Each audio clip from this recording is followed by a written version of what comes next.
حضرت ابوبکر صدیق رضی اللہ تعالیٰ عنہ ارشاد فرماتے ہیں میں حضور کے ساتھ تھا، ایک میدان سے ہم گزر رہے تھے تو ساتھ ہی ایک باغ تھا، وہاں بڑا رش تھا، لوگ بڑے اکٹھے تھے، بہت سارے لوگ جمع تھے۔ تو نبی پاک صلی اللہ علیہ وسلم نے فرمایا ابوبکر پتہ کرو کیا ہوا۔ جناب صدیق اکبر رضی اللہ تعالیٰ عنہ تشریف لائے اور واپس جا کے عرض کرنے لگے یا رسول اللہ صلی اللہ تعالیٰ علیہ وسلم ایک اونٹ پاگل ہو گیا، لوگوں کو کاٹ رہا ہے،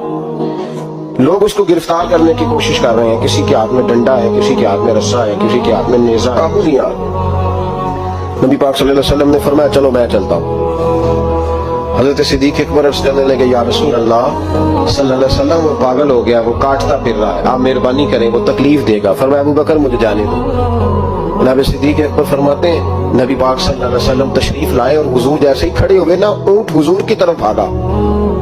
نبی پاک کی طرف لپکا ہو، میں بھی ڈرنے لگا،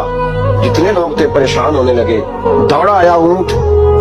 ہم سب پریشان تھے لیکن محبوب کے چہرے پر بڑا ہی اطمینان تھا۔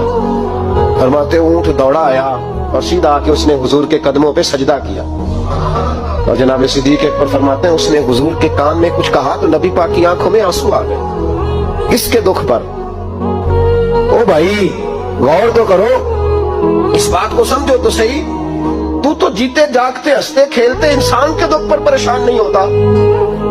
تو مسلمان پڑوسی ساتھ رہنے والا، پلنے والا، بسنے والا، اس کی جوانی لڑک پن بڑھاپا تو نے آنکھوں میں دیکھا، تجھے اس کے دکھ پر پریشانی نہیں ہوتی۔ ایک اونٹ کان میں بولا، اس کیفیت کو سمجھ تو صحیح یار، اس رنگ کو محسوس تو کرو مہربانی اہل زمین پر، خدا مہربان ہوگا عرش غریب پر، کے کان میں کچھ کہا، حضور رو پڑے۔ پھر محبوب نے فرمایا رسی لاؤ، مالک رسی لایا تو حضور نے اس کے ناک میں نکیل ڈالی، اس نے خاموشی سے ڈلوا لی،